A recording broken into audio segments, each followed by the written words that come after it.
give myself away so you can use me. I give myself away. What would happen if the generation embraced this? Come on, come on. Here I am. Here I am. Here I stand. Lord, my life is in your hand. Lord, I'm longing to see your desires revealed in me. I give myself away.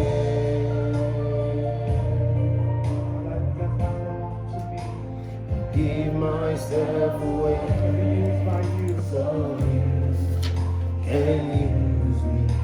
I give myself away. I give myself away, so you can use me. Take my heart, take my life as a living sacrifice. Lord, my ways, all my plans, Lord, I place them in your hands. I give myself away.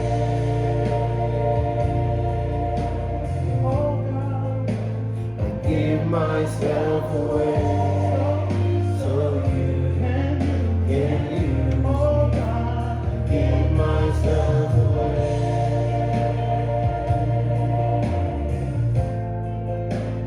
Give myself away so you can use me. Give myself away. Oh my.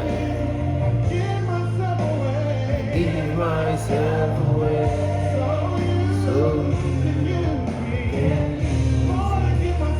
give myself away. Give myself away so you can use me. My life is not my own. To you I belong. I give myself to you. My life is not my own. To you I belong. I give myself to you.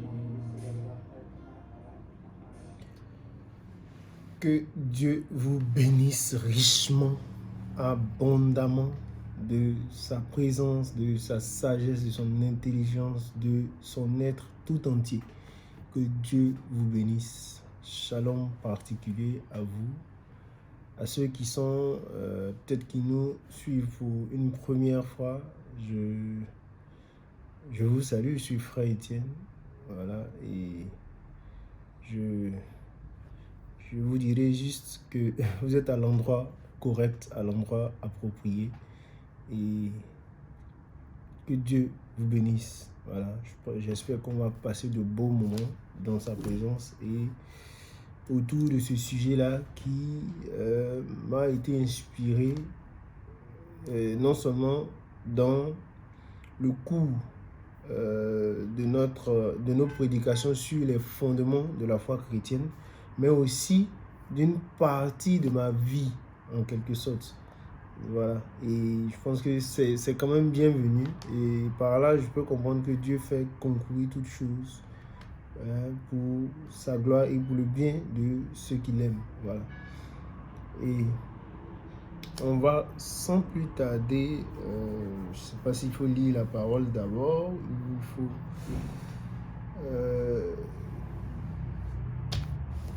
Le sujet en question, c'est la soumission à la parole de Dieu. Et si, pour ceux qui n'ont pas compris peut-être le cantique qui passait en début, ça parlait un peu de ça. Voilà, je m'abandonne à toi. I give myself. Je m'abandonne, je me livre à toi, je me donne à toi. Voilà, toutes mes pensées, mon cœur, mes plans, mes objectifs, tout, je les remets en tes mains pour que tu puisses me guider. Je m'abandonne à toi pour que tu puisses m'utiliser en quelque sorte. Donc, vous voyez, c'est un peu ça le thème, la soumission à la parole de Dieu, ou disons la soumission à Dieu. Voilà, je veux dire ça comme ça. Et vous savez, la parole est une épée à double tranchant. Quand je dis double tranchant, en même temps que je vous parle, moi ça me parle aussi parce que Dieu est le chef de tous. Voilà, je l'ai toujours dit, c'est pas parce que l'autre est le prédicateur, le pasteur ou l'apôtre qu'il est épargné par la parole. Non, il doit travailler pour lui-même aussi. Voilà, et chacun de nous, à sa position, doit se soumettre à Dieu pour que Dieu puisse l'utiliser selon la position qu'il a. Voilà, et ça permettra que le royaume puisse fonctionner comme il se doit. Je prends un exemple simple, comme le Seigneur l'a fait, parce que tout ce qu'il a fait dans la nature reflète un peu cette idée-là. Regardez, tout le corps solidement assemblé a des membres différents, voilà. Et la tête dirige. Et si le corps n'était pas fait en sorte de se soumettre à la tête, ça serait compliqué. Ça serait compliqué. Imaginez, pendant que je veux peut-être faire ce texte, écrit tout et tout, la main me dit que présentement, moi, je suis fatigué, je veux aller dormir. Alors que la tête a un autre projet. Et la main dit, elle veut aller se reposer. Vous voyez? Ou peut-être le vent dit, bon, là, présentement, moi, je veux rien du tout. Je veux aller boire de l'eau, j'ai besoin de me... Vous voyez un peu? C'est-à-dire que quand même il y a un souci ou il y a quelque chose qui ne va pas, il faut que tout ça remonte à la tête.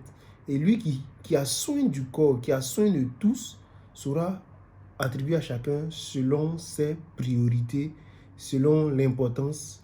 Mais toujours est-il que même quand la tête, je dis bien, je parle comme un homme, quand la tête se trompe, ça ne dit pas que les autres membres doivent, comment on va dire ça, dire que bon, on ne l'écoute plus. Non, ça ne marche pas comme ça. Voilà. Et la tête de qui nous parlons présentement, c'est Dieu. Vous voyez? Et lui ne se trompe pas. Il fait tout parfaitement. Même si vous ne le comprenez pas, soumettez-vous à lui. Voilà. Et comme je le disais, la parole est une épée à double tranchant. Et donc, en même temps que ça vous parle, ça nous parle aussi. Voilà. Et ne soyez pas comme ces gens-là qui ont tendance à toujours opposition. Non, ne faites pas comme ça. Hein? C'est un peu comme...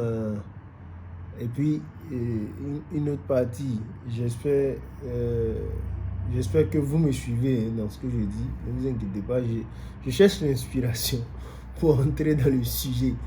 Et donc, souvent, on peut voir les gens, la réciprocité, en fait, ils aiment mal interpréter la parole de Dieu et tout. Ils essaient de créer la réciprocité là où il ne faut pas. Voilà. Et par exemple, c'est un exemple parmi tant d'autres. Et j'en parle parce que c'est peut-être inspiré de ma vie réelle. Vous pouvez voir, par exemple, des gens qui disent non, Dieu a dit à l'homme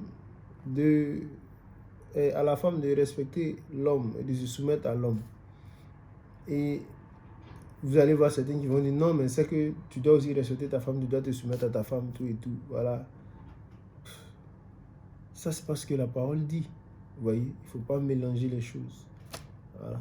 Et souvent, ces réciprocités mal dites là, ça envoie beaucoup de désordre. C'est pourquoi nous parlons de se soumettre à la parole de Dieu. Nos propres pensées là, nos propres philosophies, notre façon de voir, souvent, ça nous trompe. On peut penser bien fait, mais on fait mal. Vous voyez un peu. Voilà. Et quand je côtoie certaines personnes autour de moi, je me rends compte que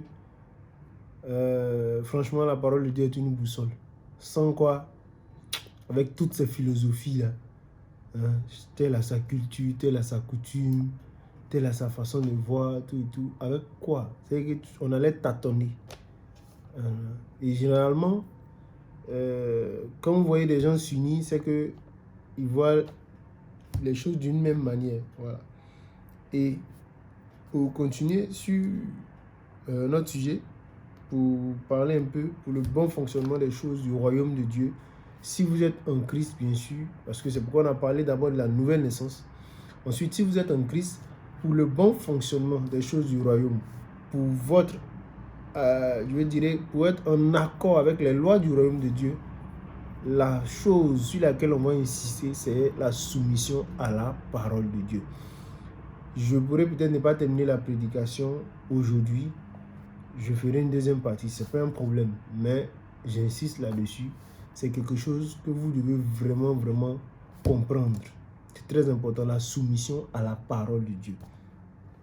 On va sans plus tarder lire nos Bibles dans le livre de 1 Samuel 15.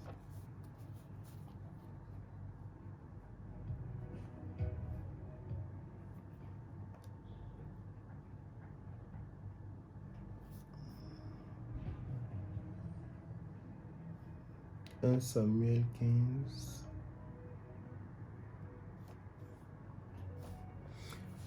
Je lis la parole. On aura, je dirais, 3 passages à lire. 3 passages à lire. 1 Samuel 15. Tout le chapitre, bien sûr. Ensuite, on va lire 1 Corinthiens 6, 12 à 20. Et puis, Psaume 37, verset 4. Voilà. 1 Samuel 15, je lis la parole. Pour vous qui êtes à la réunion présentement, vous pouvez vous lever. Voilà. C'est parce qu'on n'est pas dans les mêmes circonstances, sinon je l'aurais fait. Voilà. Je crois que nous-mêmes qui sommes militaires, quand on doit saluer le drapeau, etc., on se tient debout parce que c'est l'emblème de la nation. Et je crois que la parole de Dieu, c'est plus qu'un drapeau de nation. C'est plus que tout ça. Voilà. Et donc, c'est pourquoi quand nous lisons la parole, il faut se tenir debout.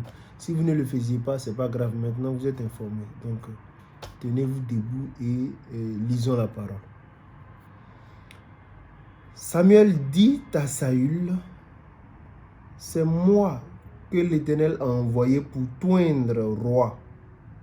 Hein? Et pour te faire roi, pour te oindre. Hein? Ils ont dit pour t'oindre roi sur son peuple, sur Israël. Écoute donc ce que dit l'Éternel. Ainsi parle l'Éternel des armées.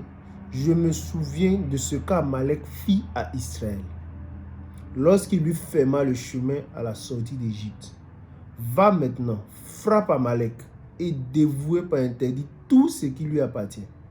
Tu ne l'épargneras point et tu feras mourir hommes et femmes, enfants et nourrissons, bœufs et brebis, chameaux et ânes. Saül convoqua le peuple et en fit la revue à Télaïm. Il y avait 200 000 hommes de pied et 10 000 hommes de Juda.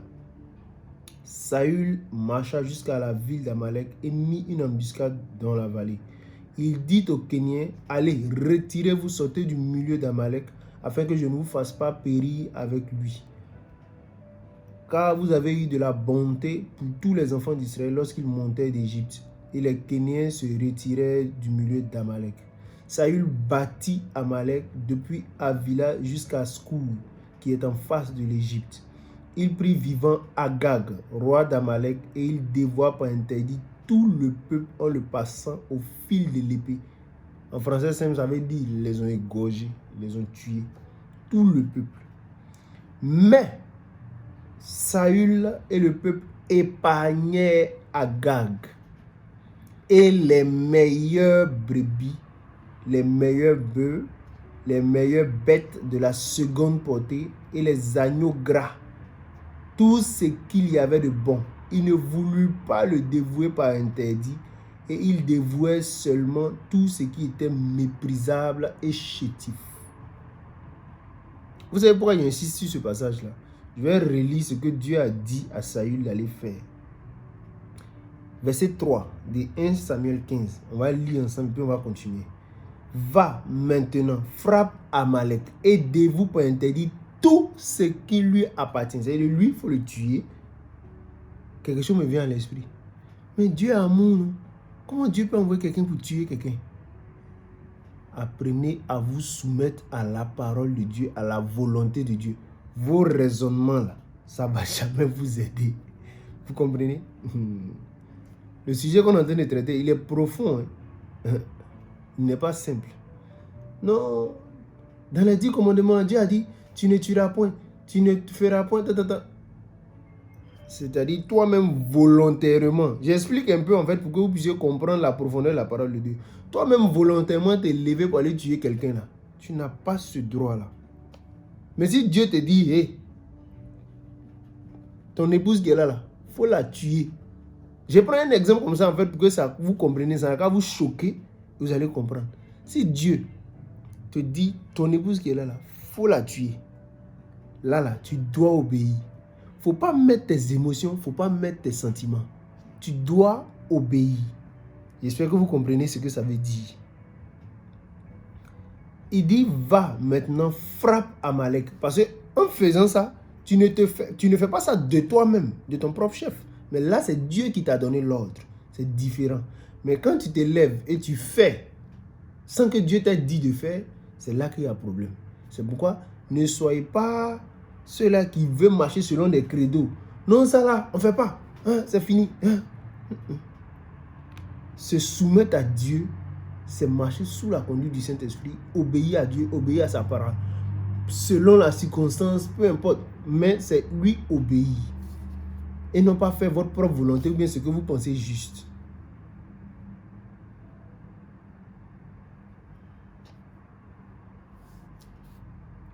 Je continue. Il dit, va maintenant, frappe Amalek et dévouer par interdit tout ce qui lui appartient. Tu ne l'épargneras point. Quand on dit dévouer par interdit, là, ça dit, tue tout. Tu feras mourir les hommes et les femmes, enfants et nourrissons. Est-ce que vous comprenez ce que ça veut dire même? Je fais exprès en fait pour insister là-dessus, pour que vous compreniez le sens de l'obéissance à Dieu. Dieu qui est amour, là, il dit à Saül, par la bouche du prophète Samuel, il lui dit, va maintenant, frappe Amalek et dévouer par interdit tout ce qui lui appartient. Tu ne l'épargneras point. Tu feras mourir hommes et femmes, enfants et nourrissons, c'est-à-dire bébé qui n'a rien fait, on dit de le tuer. Bœuf et brebis, chameau et âne. Dieu a fini de parler comme ça. Voilà ce que Saül est parti faire. Mais Saül et le peuple épargnèrent Agag, le roi lui-même en question, et les meilleures brebis, les meilleurs bœufs et les bêtes de la seconde portée et les agneaux gras et tout ce qu'il y avait de bon. Il ne voulut pas le dévouer par interdit et il dévouait seulement tout ce qui était méprisable et chétif. Quand on dit méprisable et chétif, là, c'est quoi? C'est genre, on te dit, tout ce qui est dans le panier, là, peut-être il y a les fruits. Tout ce qui est dans le panier, là, va jeter. Il y a bon, il y a mauvais, tout. On dit, va jeter. Toi, tu arrives là-bas, c'est ce qui est pourri, là. C'est ça, tu jettes. L'autre, là, tu gardes. Tu n'as pas obéi. On t'a dit, tout ce qui est dans le panier, va jeter. On n'a pas dit, faux. Toi, tu es trop intelligent. Donc, toi, tu as gardé ce qui est bon, là. Et puis, tu as ce qui est mauvais, là. C'est ça, toi, tu as jeté. Genre, la personne qui t'a envoyé, là, n'a pas su qu'il y a bon dedans. C'est ça, souvent, l'erreur que certains commettent. Ils veulent... Genre, eux, ils réfléchissent mieux que Dieu. Frère, on ne fait pas ça. Sœur, on ne fait pas ça. Ne faites jamais ça.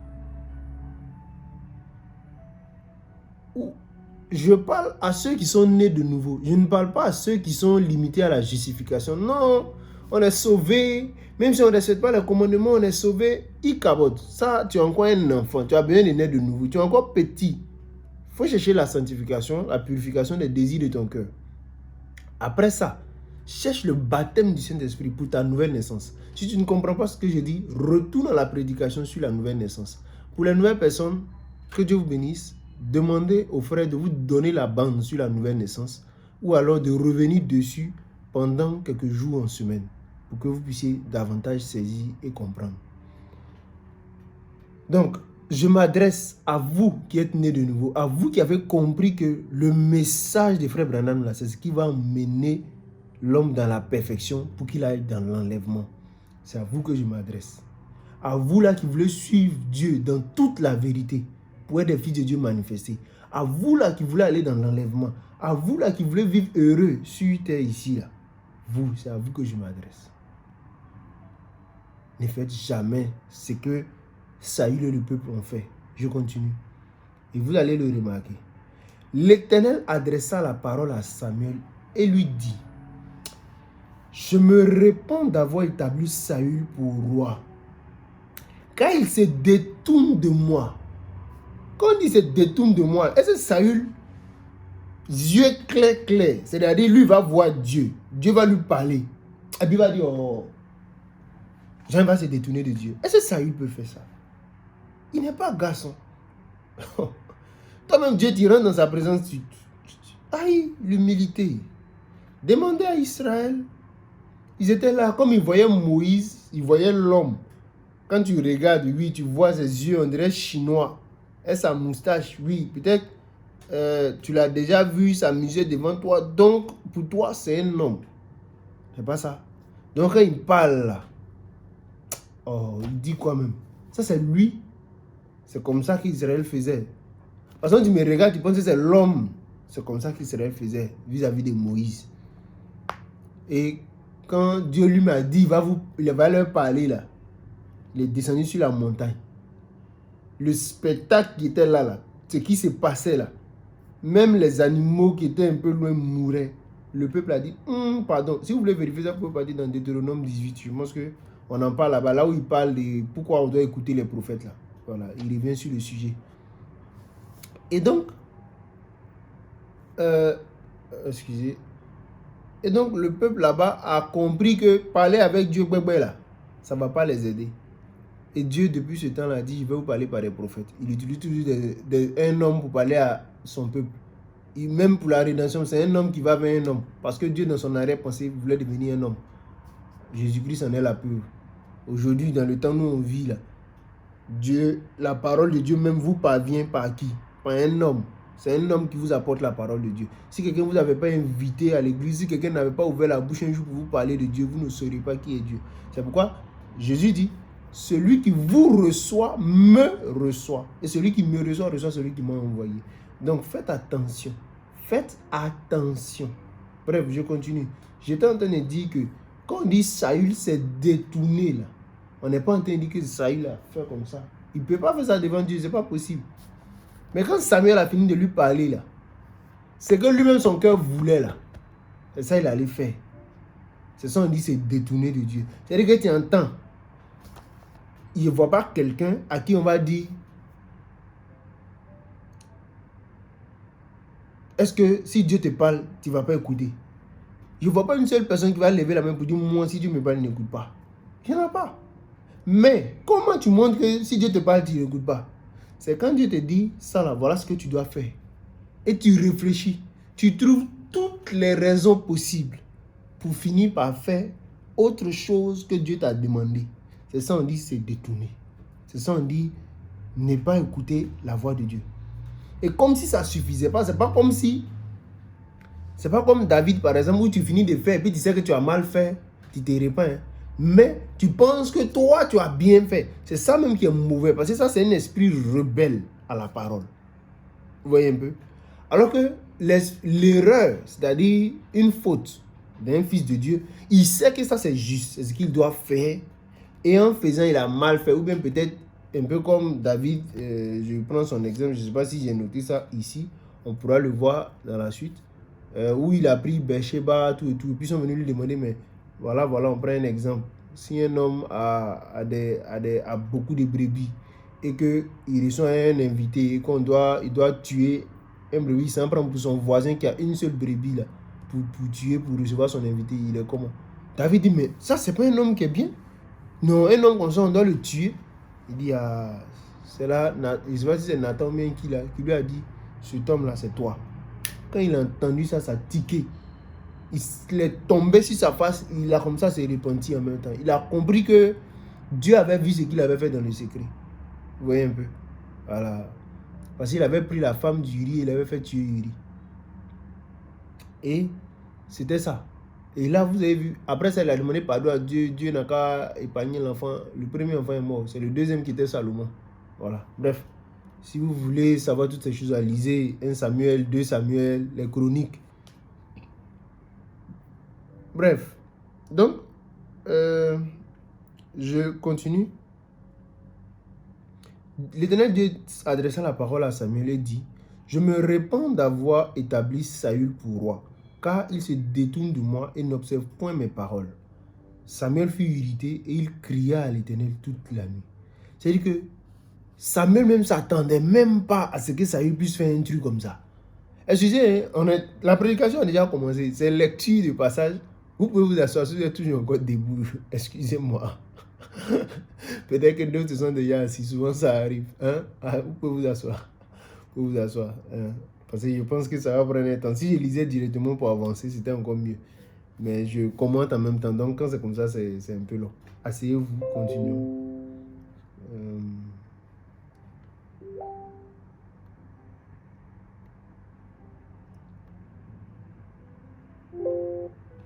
Voilà.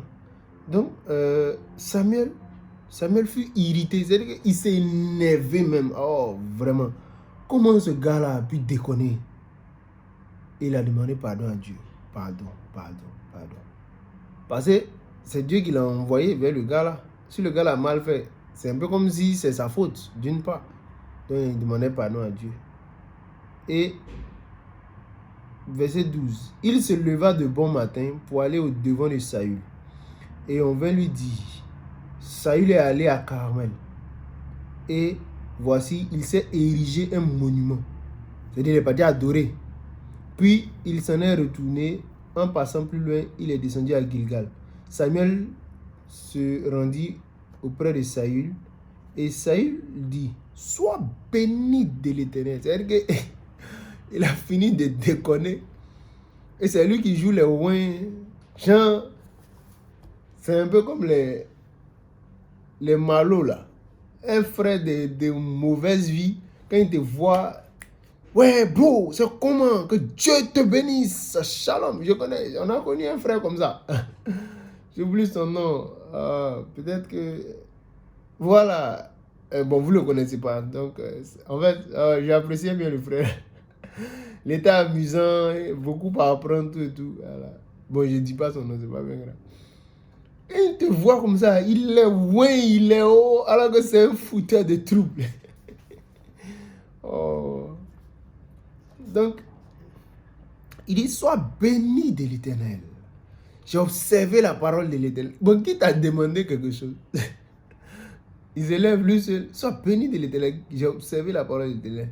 Maintenant, Samuel lui demande, qu'est-ce donc ce bêlement de brebis qui parvient à mes oreilles? Est-ce ce mugissement de bœuf que j'entends? Il y a les gens, quand ils ont un problème, là, comme notre précieuse soeur, mon épouse. Question là, vraiment, faut pas en lui poser question, faut pas en creuser. Bref. Je m'appuie dessus parce que je vais vous faire comprendre le parallèle entre un homme et sa femme et Dieu et son peuple. Les deux sont liés. Si vous apprenez en tant que croyant, en tant que peuple de Dieu, à vous soumettre à la parole de Dieu, selon ce que Dieu vous demande, vous saurez, surtout les sœurs, vous saurez comment agir vis-à-vis de vos époux. Parce que c'est même chose. C'est même chose. Il n'y a pas de différence. On ne cessera de prêcher ça que lorsque vous en aurez le caractère. On va parler aujourd'hui, on va parler demain, on va parler après-demain. Voilà.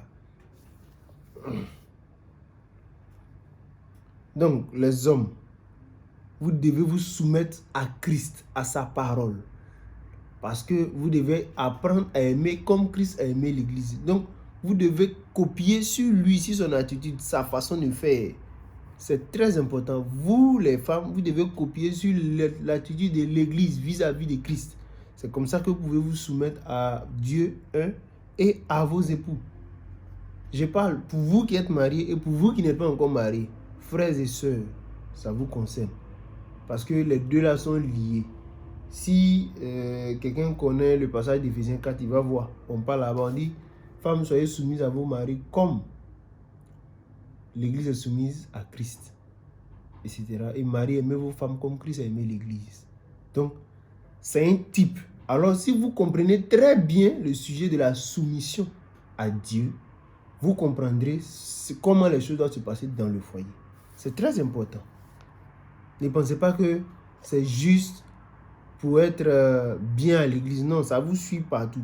Parce que, regardez, le premier foyer, le foyer le plus ancien, c'est celui de Dieu et sa famille. Vous voyez un peu? Voilà, là où ça a commencé, puis il y a eu, on dit 2 personnes vont vivre ensemble. C'était Dieu et puis Adam. Il dit, voilà mes lois.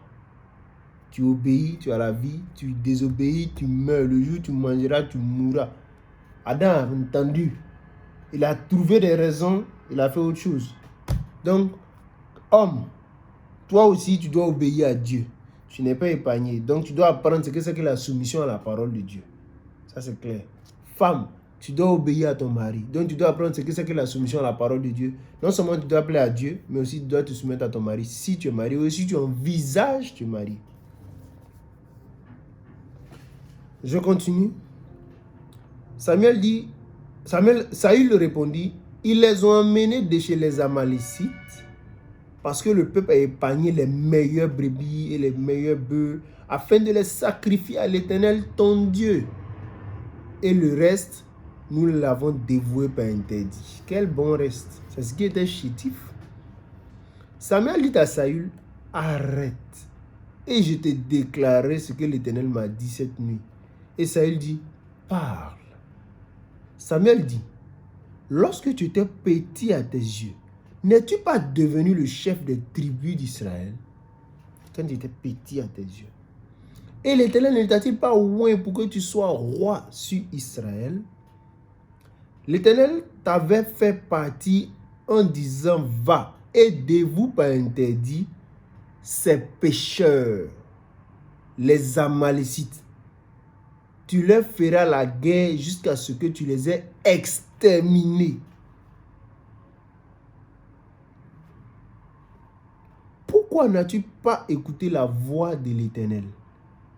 Pourquoi t'es-tu jeté sur le butin? Et as-tu fait ce qui est mal aux yeux de l'Éternel? Saül répondit à Samuel. C'est-à-dire que ce qu'ils ont fini de dire là, il ne va pas fermer sa bouche pour reconnaître qu'il a mal fait. Regardez, il va se justifier. Il va vouloir montrer que lui, son intention là, c'est ça qui était genre la meilleure chose à faire. Comme si ce que Dieu a dit là, il n'a pas compris tous les détails. Parce que souvent c'est comme ça que vous faites. Vous faites comme si vous ne comprenez pas tout ce qu'on vous dit exactement. Et vous finissez par faire. C'est-à-dire qu'au moment où vous vous apprêtez à faire autre chose là, quelque chose vous dit. Parce que Dieu il est fort. Il a mis notre esprit là. Quelque chose vous dit, ça là, c'est pas bon. Il ne faut pas faire. Voilà ce qu'on t'a dit de faire, etc., etc. Tu étouffes cette voix-là. Ça veut dire, si cette voix-là, c'était peut-être un enfant qui parle, qui t'emmène, tu as un cadenas, serrer son cou même, pour dire, tais-toi. Je sais ce qu'on m'a dit de faire. J'ai dit, voilà ce qui est bien. C'est ce que tu allais faire. Tu as dit, non, je ne peux pas faire ça. C'est ce que tu fais. Quand tu n'écoutes pas Dieu et que tu fais ta propre volonté, là, c'est ce que tu fais.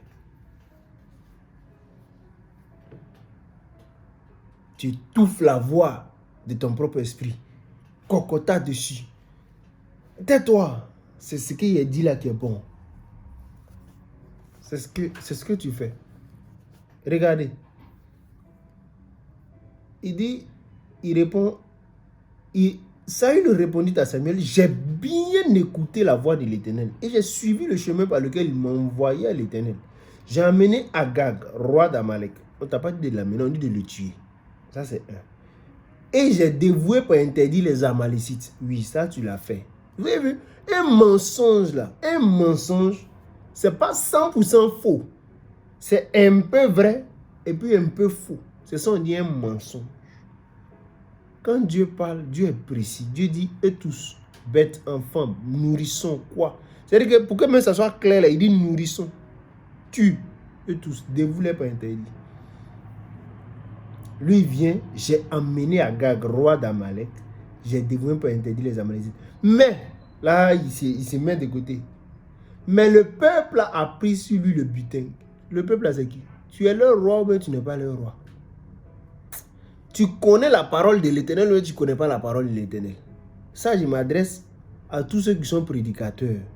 Ou bien peut-être vous qui allez prêcher demain. Là. Ou bien même vous les hommes au foyer. Non. C'est pas moi, la soeur là. Elle sait toujours on dit qu'il ne faut pas porter pantalon. Mais elle aime porter. Elle aime porter quoi? Tu es l'homme ou bien tu n'es pas l'homme? Et puis même qui t'a envoyé mais aller prendre ceux qui n'est pas converti. Bon, ça c'est un autre débat encore. Mais je veux dire, tu es le maître de la maison. Tu ne vas pas rester là à dire voici. Mets-la au pas. Mets-la au pas. Tu n'as pas péché. C'est toi le chef. C'est à toi Dieu va demander compte. Une fois là, c'était qui même? Abraham et puis Sarah. Sarah a regardé Dieu en face. Elle dit Dieu ment. Elle n'a pas ri. Quand Dieu a dit elle va avoir enfant, elle n'a pas ri. Mais Dieu l'a regardé quand, à cause d'Abraham, il lui a rien fait. Dieu c'est que l'homme, hein, si vous voulez, allez-y lire dans 1 Corinthiens 11, à partir du verset 1, verset 2 net, vous tombez dessus. L'homme est le chef de la femme. Saül était le chef du peuple. Si le peuple ne tuait pas les choses que lui leur disait, l'Éternel a dit de dévouer tout par interdit, il allait dévouer parce qu'il était leur tête. Comprenez? Lui, sa tête était Samuel. Samuel, sa tête était Dieu. Vous voyez la hiérarchie. Donc, quand Dieu donne l'ordre, Samuel doit dire tout. C'est ce qui fait qu'il faut un prophète. Parce qu'un prophète, comme les Samuel, là, ce sont des gens qui sont conçus pour ne dire que la vérité, pour ne dire que ainsi dit le Seigneur. C'est pourquoi nous croyons dans William Marion Branham, un prophète confirmé de la Bible. Il ne pouvait pas dire sa propre pensée au sujet de la parole de Dieu. Il ne pouvait que dire la parole de Dieu. Et quand Frère Branham a fini de parler, un prophète comme Moïse, quand il a fini de parler, frère, moi, je suis rien. Même si ça ne me plaît pas, je prends, je prêche. Même si ça ne te plaît pas, je prends, je prêche. Si tu veux, quitte l'église. Si, c'est ça en fait. C'est ça la hiérarchie, c'est ça la soumission à la parole de Dieu. Tu ne fais pas ce qui te plaît, tu fais ce que Dieu a dit. Et tu dois apprendre même à faire en sorte que ce qui te fasse plaisir soit ce que Dieu a dit. Trouve ton plaisir dans l'obéissance de la parole. Trouve ton plaisir dans la loi de l'Éternel. Trouve ton plaisir dans sa volonté. C'est ainsi que tu vas prospérer. Et l'homme qui ne marche pas selon le conseil des méchants, qui trouve son plaisir dans la loi de l'Éternel en méditant jour et nuit, etc., etc. Vous connaissez le passage. Qu'on fait dans la dénomination, quand les gens faisaient récitation des versets, là, tu étais premier. Tu connais ça. Maintenant, je continue. Il dit, mais le peuple. C'est quoi, mais le peuple? Non. C'est comme si, hey. Regardez, moi, je prends un sujet sur ma propre vie. Quand moi j'ai eu la révélation que le mariage c'est les vœux là, qu'est-ce que les gens n'ont pas dit? C'est vrai que c'est les vœux, mais ça fait bizarre, que non, la dot au moins c'est quelque chose là. Il dit, hey, arrête-moi ça. Le mariage c'est pas la dot. Le mariage c'est pas ce qui se passe à la mairie. Ce n'est même pas ce qu'on vient faire devant le prédicateur. Ce sont des vœux sincères. Maintenant, quand ça c'est fait là, vous venez honorer ça. Vous voyez? Maintenant, comment appliquer la parole avec sagesse là? Ça c'est autre chose. On va en parler quand on va arriver sur le mariage. Mais, déjà, quand tu comprends déjà ce qu'est la loi de Dieu, c'est ça que tu dois dire contre toute attente. Les gens qui disent qu'ils croient à la vérité vont finir par se plier à ça. Voilà, c'est comme ça. Non. Qu'est-ce que les gens vont penser de moi si je dis ça? Aïe. Toi, tu veux plaire à l'homme ou bien tu veux plaire à Dieu? Dieu te dit, de vous pas interdit. Tu dis, mais le peuple. C'est quoi on appelle mais le peuple? Non, Dieu m'a inspiré, on n'a pas fait telle chose.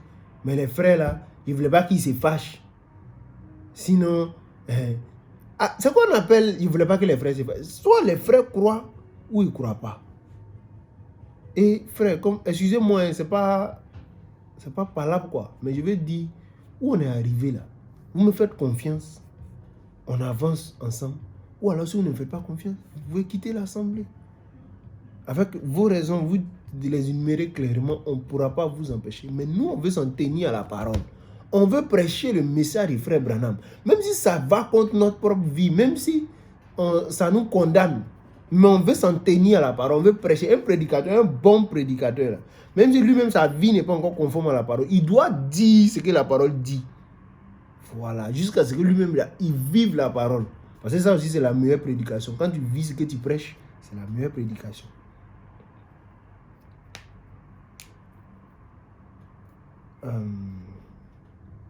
Je continue. Laissez-moi augmenter un peu la musique. Apparemment, on prend un peu de temps. Hein. La simple lecture des versets. Là. Samuel dit, mais le peuple a pris sur lui le butin, des brebis et des bœufs comme prémisse de ce qui était dévoué, afin de les sacrifier à l'Éternel ton Dieu à Gilgal. Samuel dit, l'Éternel trouve-t-il du plaisir dans les holocaustes et dans les sacrifices, comme dans l'obéissance à la voix de l'Éternel? Il a reposé la question. Il a lui demander, est-ce que dans les sacrifices des taureaux et des moutons, là, Dieu trouve du plaisir dedans, plutôt que dans l'obéissance à sa voix? C'est-à-dire, tu raisonnes, tu finis tout. Et puis, ça, excusez, hein, je prends ma vie pour vous prêcher. Ma tendre, charmante épouse, c'est pas une mauvaise femme, hein. Mais il y a des principes de Dieu là. Quand tu ne mets pas en pratique là, ça va te faire passer pour une mauvaise femme. Pas parce que tu es mauvaise. Et tout le monde peut le savoir. C'est une soeur qui est bien. Mais je suis en train de dire quoi? Tu ne peux pas vouloir désobéir pour 1001 raisons. Et dire que je voulais bien faire. C'est parce que je sais que je voulais. Comme je sais que tu veux ça, c'est pourquoi j'ai fait comme ça. Pour que tu... Ah! Et c'est ce que je t'ai demandé. Vous voyez? C'est ça. C'est comme. Je prends un autre exemple. On dit à un frère. Je prends un exemple simple. Hein. On a eu une petite expérience sur des trucs qu'on devait vendre. On dit, ah, il y a un frère qui va venir, mais il faut lui donner un seul paquet, il va aller vendre. Le frère a rappé là-bas, si lui prend, on lui a donné 2 paquets, sans me dire, sans m'aviser. Pour retrouver l'argent là, c'est pas là. Le gars même, le reste, il a mis feu. Maintenant, tu as donné 2 paquets, on t'a dit de donner 1. Le gars n'a pas bien fait. C'est la faute à qui? Tu vas dire quoi? Que tu as voulu bien faire parce qu'il semblait convaincant, il voulait vendre. C'est ça, on dit désobéir. L'obéissance là, c'est quoi? C'est que il semble être convaincant, hein? Mais bon, moi, on m'a dit de te donner un seul. Hein? Voilà, donc, il faut prendre ça là. Si tu as fini de vendre, je vais rendre compte. Et puis maintenant, deuxième là, il y a de donner, tu vas aller. C'est comme ça on appelle j'ai obéi. C'est ça l'obéissance. Et pourquoi on dit l'Éternel, on pose la question, est-ce que l'Éternel trouve du plaisir dans les sacrifices? C'est-à-dire que ce qu'on t'a demandé de faire là, tu n'as pas fait. Mais tout ce que tu viens ajouter dessus pour vouloir te faire bien, pour avoir voulu bien faire, pour faire plus de joie, de plaisir, ça on ne t'a pas demandé. Ce qu'on a demandé précisément là, c'est ça que tu fais d'abord. Quand tu finis ça, si on te dit bon, tu peux faire autre chose maintenant, là tu fais autre chose. Mais quand tu n'as pas fait exactement ce qu'on t'a demandé, c'est que ce que tu es en train de faire là, c'est vain. C'est des sacrifices vains. C'est des efforts supplémentaires inutiles. Il faut faire ce qu'on t'a demandé. c'est valable pour madame, c'est valable pour monsieur, pour un frère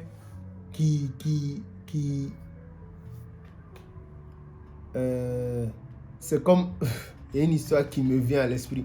Il y a un frère, je ne sais pas ce qui s'est passé, mais une période était venue, il avait rencontré des gens qui disent non, on ne paye pas dîme.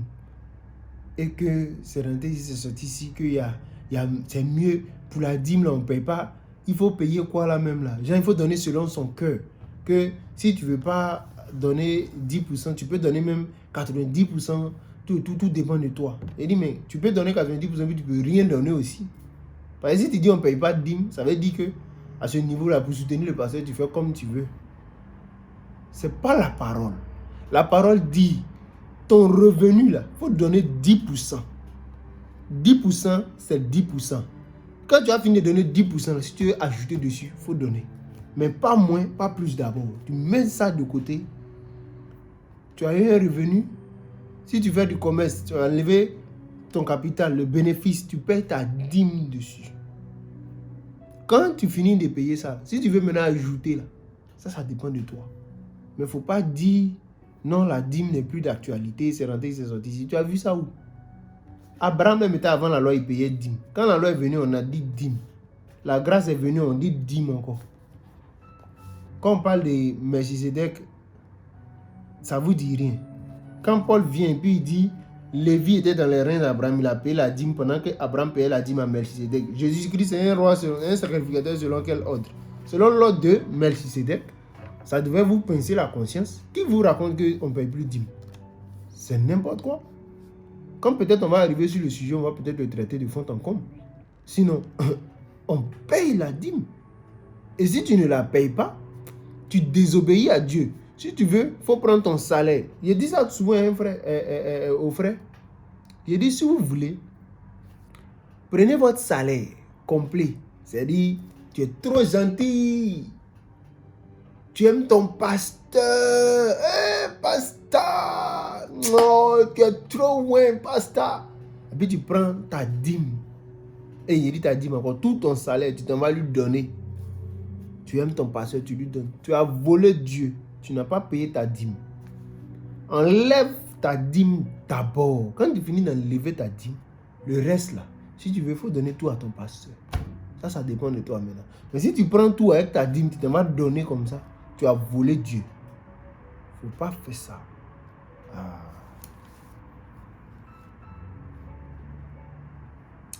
Continuons. Et Samuel lui dit, l'Éternel trouve-t-il du plaisir dans les holocaustes et les sacrifices comme dans l'obéissance à la voix de l'Éternel? Voici, l'obéissance vaut mieux que les sacrifices et l'observation de sa parole vaut mieux que la graisse des béliers. Car la désobéissance, oui, il est en train de dire à Saül que tout ce que tu fais là, c'était zéro. Tu aurais obéi à l'Éternel, il aurait eu plus de plaisir. C'est lui qui a créé les animaux. Toi, tu dis tu veux lui sacrifier des animaux. Il te dit tue. Il faut tuer tout. Tu gardes aussi, tu veux lui sacrifier. C'est lui-même qui a dit voilà, sacrifice. Et dans quelles circonstances il faut le faire? C'est pas lui désobéissant à venir faire sacrifice. Et je donne un exemple simple. La Bible dit, ici en Chine, ici, donc vous savez que ce n'est pas par rapport à ça. C'est juste que c'est une inspiration qui me vient. Peut-être que ça peut aider un couple, je ne sais pas. La Bible dit, madame, tu ne peux pas refuser ton corps à ton mari. Mari, toi aussi, tu ne peux pas refuser ton corps à ta femme. Tu comprends? Et puis, la nuit vient où? Généralement, c'est les messieurs là qui aiment demander. Oui, c'est nous, on aime, on est chaud sur ça. Puis il dit, bébé, on dit quoi? Oh, faut me laisser, il fait nuit, il est dormi. Je suis fatigué. Non. Bruit. Tu refuses. Tu ne veux pas. Le monsieur est fâché. Il ne veut plus rien. Et puis, le matin, bonheur, tu te lèves, tu fais son plat préféré. Bon, en tout cas, je ne sais pas ce que chacun aime manger, mais elle refuse ça, de se donner à toi, sachant qu'elle n'a pas le droit de refuser ça. Et Le lendemain matin, elle veut faire ton plat préféré. Toi, tu as fini, peut-être même la nuit là même, tu m'as insulté tout. Tu m'as cafouillé, tu m'as manqué de respect. Et puis matin, tu vas faire mon plat préféré. Je vais faire quoi avec? Toi et puis plat préféré là. Si il n'y a pas versé plat préféré sur toi-même, il faut dire Dieu merci. Voyez un peu. C'est ça on dit, l'obéissance vaut mieux que les sacrifices. Si tu m'avais fait plaisir ou bien tu m'avais honoré la nuit dernière, en ce moment, c'est que tu viens ajouter matin là. Je prends. Mais tu me désobéis, tu ne me respectes pas, et puis tu viens, tu dis non, c'est ma muse et l'auto. Je fais rien ton plat préféré. C'est ce que Saül faisait. On te dit, va tuer tout, tu gardes, tu dis, tu as fait sacrifice aux offrandes. Dieu ne prend pas plaisir à ça. Il faut respecter, il faut obéissance d'abord. Le reste ensuite. C'est ça Samuel est en train de lui dire. Car la désobéissance, le sujet là c'est quoi? La soumission à la parole de Dieu, ou l'obéissance à la parole de Dieu. Il dit quoi? La désobéissance est aussi coupable de divination. Vous connaissez divination? Hein? Et la résistance ne l'est pas moins que l'idolâtrie. C'est-à-dire quand tu as un cœur rebelle à la parole de Dieu, tu ne te soumets pas à l'autorité là. C'est comme si tu étais un idolâtre. On reste dans le cadre de la parole de Dieu. Si Dieu lui-même voit la désobéissance comme de l'idolâtre, et nous qui sommes faits à son image là, quand on te dit fais comme ça, puis tu ne vas pas faire là, tu penses qu'on te voit comment? Peut-être même comme un ennemi. Parce que l'idolâtrie là, c'est adorer d'autres dieux. C'est-à-dire tu prends plaisir à ce qui plaît à notre ennemi. Il dit, la résistance n'est pas moins que l'idolâtrie et les téraphimes. Puisque tu as rejeté la parole de l'Éternel, il te rejette aussi comme roi. Ça, c'était son dernier coup KO. Et il faisait toujours, on lui parlait, toujours. Sinon, c'est pas une seule fois, il a fait, et puis Dieu s'est fâché maintenant. Il avait l'habitude de faire ça. Toujours c'est lui. On dit va à gauche, il va à droite. Il dit mais, tu voulais qu'on parte à gauche pour arriver là-bas là, non? Moi, il me suis dit que ici là, c'était plus rapide. On dit va à gauche, tu veux aller à droite, pourquoi? Tu veux expliquer quoi à qui? Va à gauche, allons à gauche, va à gauche. Il y a quoi? Frère, sœur, arrêtez. Apprenez à vous soumettre à Dieu. L'obéissance à la parole de Dieu.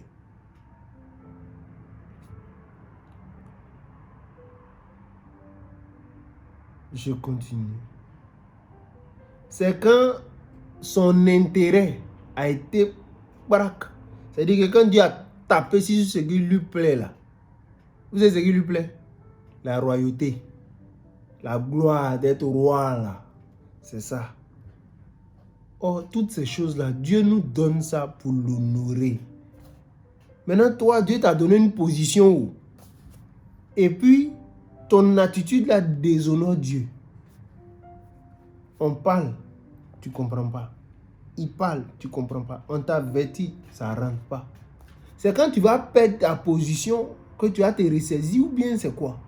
Qu'est-ce que tu veux nous enseigner? Tu vas avoir le comportement de Saül. C'est-à-dire que regardez sa réaction. Hein. Quand il lui a expliqué ça premièrement, là, il a raisonné, il est venu expliquer qu'il avait fait, que c'est le prophète là qui ment. Bon, même s'il n'a pas dit tu mens, c'est ce que ça veut dire. Quand tu argumentes avec moi pour me dire que tu as fait exactement ce qu'on t'a dit là. Maintenant, quand ils ont tapé sur son intérêt, ce qu'il aimait là, regardez ce qui s'est passé. Alors Saül dit à Samuel, j'ai péché, car j'ai transgressé l'ordre de l'Éternel. Donc tu savais que tu avais mal fait. Tu savais que ce que tu faisais n'était pas bien. Tu étais conscient. Non frère, il ne faut pas manquer les réunions à cause de business. Même si tu es dans la galère, il ne faut pas manquer les réunions. Viens aux réunions, c'est Dieu qui ouvre les portes, c'est Dieu qui bénit. Non, ça là, seulement si elle laisse pas, si elle laisse passer l'opportunité là, vraiment c'est une période de fête. Ça là, il faut qu'ils vendent un peu pour gris-gras. Maintenant tu finis de vendre, galère qui t'attend demain. Est-ce que vous connaissez Dieu? Est-ce que vous connaissez Dieu? Oh. Quand on rentre dans un sujet, pourquoi on doit le craindre? Et vous parlez de ça. Est-ce que vous connaissez Dieu? Le maître de toutes circonstances. Il peut faire que bénédiction va devenir malédiction dans ta main. Jean, toi, tu es parti chercher l'argent, c'est à cause ça, tu n'es pas venu. Problème qui va t'arriver là, ça peut dépasser même l'argent que tu as eu là au moins 10 fois. Et puis tu vas te retrouver dans la merde. Toi-même, tu vas dire, mais... Ah, c'est quel problème ça? C'est quitté où? Or, si tu avais obéi, il sait comment te préserver, comment te garder. Sa parole est un refuge. Si tu avais obéi, mais tu pouvais ouvrir la bouche pour dire, Seigneur, c'est chaud sur moi. Mais il y a réunion, je suis venu à la réunion, on n'a rien à manger. Tu ne vas pas comprendre ce qui se passe. Il y a peut-être, Dieu va toucher le cœur d'un frère ou d'une soeur là-bas pour venir dire, ah, frère, je ne sais pas ce qui se passe, mais voilà ce que Dieu m'a mis à cœur. Ou même peut-être si tu as besoin de boulot, il peut t'appeler pour un projet. Mais tu entends la parole de Dieu. Quand toi tu regardes là, c'est comme si Dieu a parlé pour que toi, ça puisse te peiner. Tu ne lui fais pas confiance. C'est ce que toi tu aimes là, tu vas faire. D'accord, va faire. Faut faire. Quand les retombées, d'après quelqu'un, tu vois les retombées. Quand les retombées vont tomber là, tu vas comprendre pourquoi il faut obéir à Dieu. Là-bas se trouve ton bonheur. Qui que tu sois, moi, toi, qui que tu sois, c'est dans l'obéissance de la parole que se trouve ton bonheur. Le reste, c'est mensonge. Satan n'a qu'à te blaguer à l'oreille. Quand tu finis de l'écouter, tu dis, ouais, tu parles bien. Mais, désolé, mon cœur est pris par Dieu. Je vais lui obéir. Point barre.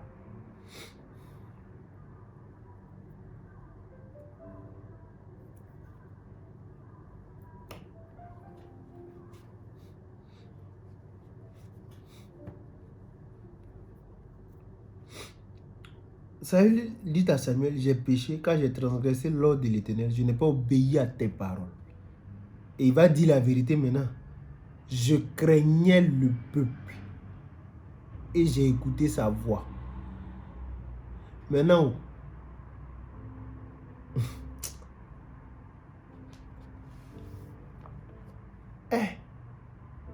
ça c'est souvent le comportement de certaines personnes. À cause de l'homme, tu désobéis à Dieu. Pour ne pas blesser l'homme, tu désobéis à Dieu. Et au finish, tu te mets en parole avec Dieu. Maintenant, moi, je pose une question. Parole entre toi et puis l'homme. On peut arranger. L'homme peut manager, vous allez vous réconcilier. Dieu peut faire, vous allez vous réconcilier. Mais parole entre toi et puis Dieu. Parole entre toi et puis Dieu. Qui peut se mettre au milieu? Avant de désobéir à Dieu, est-ce que vous réfléchissez? Qui va se mettre au milieu? Toi, tu en parles avec Dieu. Qui va se mettre au milieu? Hey!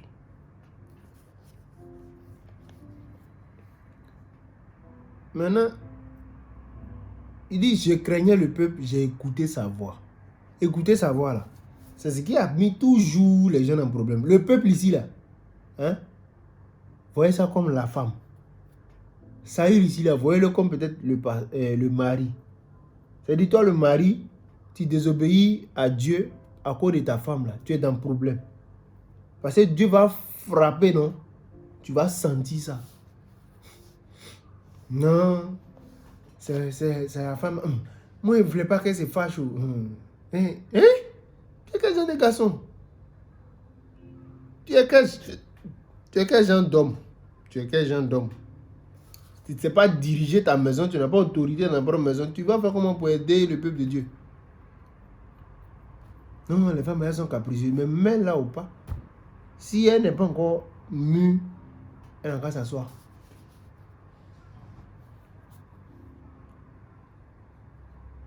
Maintenant, regardez, il dit, je craignais le peuple, j'ai écouté sa voix. Quand Abraham a écouté la voix de Sarah, là, en désobéissant à Dieu, en ignorant, je ne sais pas s'il peut l'ignorer volontairement ou bien quoi, mais quand il a fait ce que Sarah lui a dit là, c'est pas ça qui a envoyé problème dans eux-mêmes leur foyer. Ah, la servante là me méprise, ma mamie, c'est l'autre. Mais c'est pas toi-même qui as mis servante là dans le sein de ton mari. Dieu dit, toi, Sarah, tu vas faire un enfant à ce monsieur-là. Toi, tu as réfléchi jusqu'à tu dis, toi, tu es stérile, c'est pas possible que Dieu, il parle de la servante. Comme enfant de la servante, c'est ton enfant. Genre, ce que Dieu dit là, lui, c'est pas. Si tu ne comprends pas ce que Dieu dit, mais il faut demander. Si tu ne comprends pas ce que telle chose qu'on a dit dans la parole là, ça signifie quoi précisément. Il faut demander, on va te dire. Et puis quand tu vas finir de te dire là, il faut dire amen et puis tu appliques. Mais tu te lèves, tu t'en vas, viens, lui aussi, comme il voulait un enfant, il a fait. La nuit lui a porté mauvais conseil. La nuit porte conseil, non, vous comprenez ce que ça veut dire. La nuit lui a porté mauvais conseil. Quand elle a fini d'avoir l'enfant, problème. Et maintenant elle se plaint. Adam écoutait Ève. On sait où on est aujourd'hui. Il y a les guerres, les bruits de guerre. Tout ce qui se passe comme péché là, c'est venu d'où? Du fait que un homme a manqué de caractère et il a écouté sa femme. Frère, c'est pour vous que je parle. Ça me concerne, ça vous concerne. Ne faites jamais ça. Si c'est que vous voulez marier, ou bien c'est que vous avez marié, ou bien le peuple que vous dirigez, si vous êtes un prédicateur, s'ils ne veulent pas se conformer, c'est-à-dire si leur gourou là, c'est pour ne pas obéir à la parole, frère, prenez la parole, mettez. S'il faut qu'il vous destitue en tant que conducteur, qu'il vous destitue, mais vous restez avec la parole. Comme frère Branham dit, s'il doit vous excommunier en tant que conducteur, parce que vous voulez marcher avec la parole, qu'il le fasse. Mais ne vous soumettez pas au peuple quand leur décision n'est pas la parole. Non, c'est le peuple. Et tu voulais garder quoi, ta position de pasteur. À cause de ça, tu ne peux pas leur parler de la parole. Frère, c'est pas ici. En tout cas, c'est pas moi. Maintenant, alors Saül dit à Samuel, j'ai péché, car j'ai transgressé l'ordre de l'Éternel et je n'ai pas obéi à tes paroles. Je craignais le peuple, j'ai écouté sa voix. Maintenant, je te prie, pardonne mon péché, reviens avec moi et je me prosternerai devant l'Éternel. Samuel dit à Saül, je ne retournerai point avec toi car tu as rejeté la parole de l'Éternel. Et l'Éternel te rejette afin que tu ne sois plus roi sur Israël. C'est ça là qui lui faisait mal, pourquoi il pleurait là. Sinon, ce n'est pas parce qu'il désobéit à Dieu, mais qu'il a mal au cœur. Normalement, un enfant de Dieu, quand tu te rends compte que tu as mal fait là, ton cœur doit être attristé parce que tu as désobéi à Dieu. Sinon, ce n'est pas le fait de perdre un privilège qui doit te faire mal. Et je ne sais pas si vous pesez ce que j'ai dit. C'est comme Dieu t'avait fait, je donne un exemple. Dieu t'a élevé à un certain rang dans l'église. Maintenant, tu te comportes mal. Ça te dit rien, ça ne te fait pas mal. On te dit ça, c'est pas bon, on ne fait pas. Tu viens, ça, c'est pas bon. Et maintenant, on te destitue de cette position-là.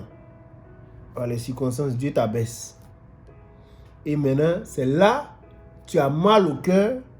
Tu fais comme si ça te fait mal, tu fais pitié pour qu'on te ramène à ta position. Tu es hypocrite. Parce que ce qui doit te faire mal en tant qu'enfant de Dieu, comme David, c'est le fait que tu te sois rendu compte que tu as péché contre la parole.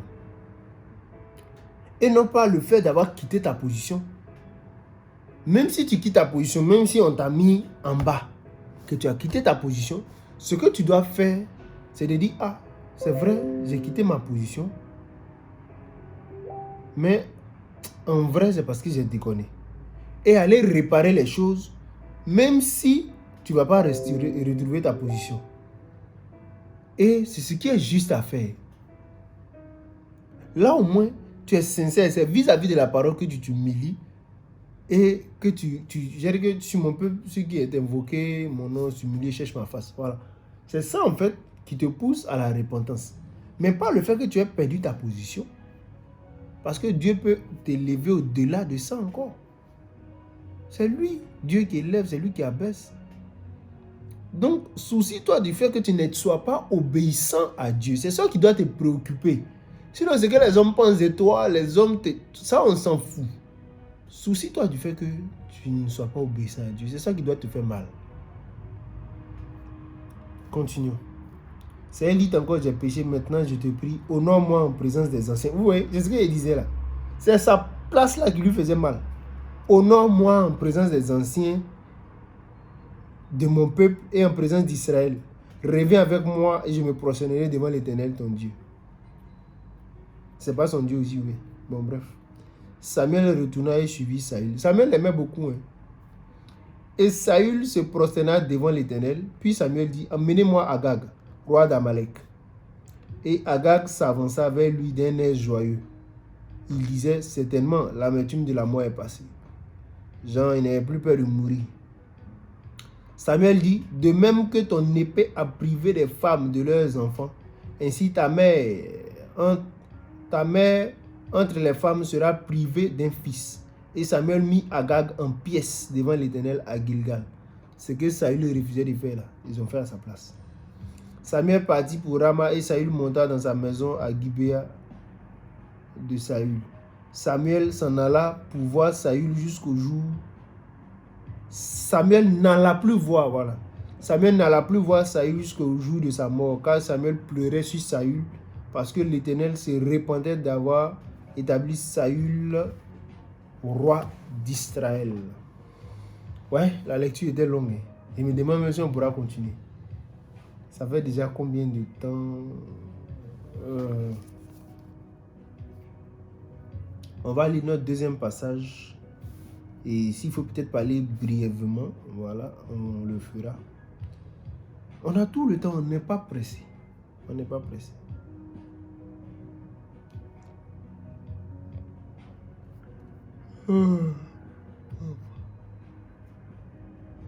Excusez-moi, je suis fatigué, il se fait un peu tard ici. On va lire 1 Corinthiens 6, à partir du verset 12. Tout m'est permis, mais tout n'est pas utile. Tout m'est permis, mais je ne me laisserai asservir par quoi que ce soit. Les aliments sont pour le ventre et le ventre pour les aliments. Et Dieu détruira l'un comme l'autre. Mais le corps n'est pas pour l'impudicité, il est pour le Seigneur. Et le Seigneur pour le corps. Impudicité là, que ce soit dans la chair ou en esprit, prenez tout dans les deux sens même. Le passage parle de la chair, voilà, mais moi je vous parle de ça aussi en esprit. C'est-à-dire forniquer avec la parole là. Prendre la pensée humaine, vous mélanger avec la parole là. Ne faites pas ça. Comme ce que Saül a fait là. Genre un peu de Dieu, un peu de sa volonté. Ne faites pas ça. Ensuite, il dit ceci, le corps est pour le Seigneur et le Seigneur pour le corps. Pourquoi Jésus a lu ce passage là? Pour que vous puissiez voir là où on s'en va quand on parle de soumission à Dieu. Que tu sois croyant et que tu sois marié ou pas, tu es d'abord un temple de Dieu. Ton corps là, c'est pour lui. Tu es que Dieu t'a créé pour t'utiliser. Ta vie même t'appartient pas, c'est lui qui t'a donné. C'est quoi que tu as que toi-même tu as eu, c'est lui qui t'a donné tout. Et lui veut t'utiliser, il veut vivre en toi. Donc, quand tu comprends ça, tu dois chercher sa volonté en toute chose, te soumettre à lui. C'est important. C'est important. Vous qui venez à l'église, comme si vous êtes vos propres chefs. Si c'est ça, il ne fallait pas donner ta vie à Dieu. Je vous dis la vérité. Pour les nouvelles personnes, je parle en même temps avec vous. J'ai dit. Vous les anciens aussi, vous êtes concernés. J'ai dit. Baptême là, c'est un engagement de bonne conscience envers Dieu. C'est pas ça. Ça veut dire quoi? Que tu t'engages à suivre Dieu, à lui obéir. On se comprend, non? Et cet engagement que tu prends là, ça veut dire que ta vie, tes pensées, tout, tu t'abandonnes à Dieu. Donc, il faut bien réfléchir avant de te baptiser. Si tu as déjà été baptisé, il faut t'asseoir, il faut réfléchir à cet engagement que tu as pris là. Est-ce que tu marches selon cet engagement-là? Est-ce que tu as vraiment résolu de marcher en bonne conscience vis-à-vis de Dieu, d'obéir à sa parole? Est-ce que tu imaginais l'ampleur de cet engagement-là? C'est vrai, on t'a dit que c'est pour le salut. Celui qui croira et qui sera baptisé sera sauvé. Oui, c'est vrai. C'est un sens. Et un autre sens, le baptême, c'est un engagement. C'est comme une alliance, un mariage avec Dieu. Quand on se marie avec quelqu'un là, c'est qu'on ne fait plus sa volonté. Je répète, c'est valable pour les femmes, c'est valable pour les hommes, c'est valable pour tout. Quand un croyant se marie avec Dieu, s'engage par le baptême avec Dieu, ça veut dire que sa vie ne lui appartient plus. C'est ce qui fait qu'on t'immerge dans l'eau. Tu meurs à ta vie, tu ressuscites pour Dieu. Là où tu es maintenant, là, si tu as déjà été baptisé, ça veut dire que ta vie ne t'appartient plus. Si tu as pris, tu comprends ce que signifie cet engagement, alors Dieu merci. Si tu ne comprenais pas, maintenant tu sais, tu es informé. Maintenant, si dans ta marche, parce que tu ne peux pas t'empêcher de faire des erreurs, ça on sait. Mais si dans ta marche, tu sais que ça je ne dois pas faire parce que Dieu dit de ne pas faire, et que peut-être tu as du mal à ne pas pouvoir faire, que tu demandes son secours, voilà, en fait, quel problème j'ai, je veux que tu m'aides dans ce sens. Ça, c'est autre chose. Dieu saura t'aider. Il va t'assister, il va t'aider. Parce que pour commencer, tu sais que tu lui appartiens et tu sais que ça va influencer ton attitude. Ça va faire que quand même tu voudras faire des choses, ça, c'est pas la volonté de Dieu. Seigneur, voilà ce qui me fatigue. Affaire des femmes là, vraiment, je n'arrive pas à laisser. Seigneur, comment il peut faire? Il sait que c'est pas bien. Aide-moi, Seigneur.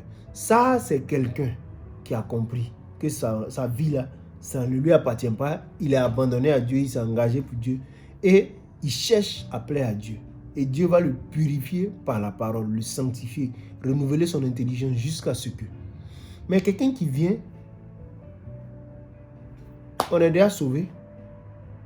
Donc, pourquoi on ne doit pas chercher femme? J'ai un disgraciste. Pourquoi on ne doit pas chercher femme? De dire la manière, si on sauve femme, on sauve pas femme, on est sauvé.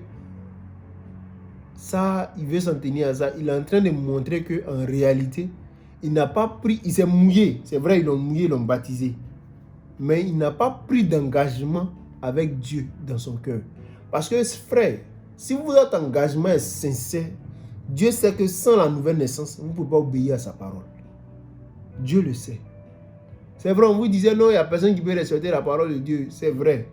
Entre griffes, dans un sens. Mais c'est ça c'est pour l'homme charnel. L'homme qui veut marcher selon la loi. Mais pour quelqu'un qui est conduit par l'esprit, frère, c'est moi qui vous dis. C'est moi qui vous ai dit qu'on ne peut pas respecter la parole de Dieu. Non. Je suis en train de vous dire que pour quelqu'un qui est conduit par le Saint-Esprit, il peut obéir à Dieu entièrement. Et si vous voulez, il va vous montrer l'écriture. Parce que la Bible dit que ces commandements ne sont pas pénibles. Attendez, prends l'écriture. Je ne veux pas sortir de ce passage-là. On reste toujours dans 1 Corinthiens. Je finis là. Bon, ok. Je lis. Je vais voir si je peux trouver une autre Bible. Voilà.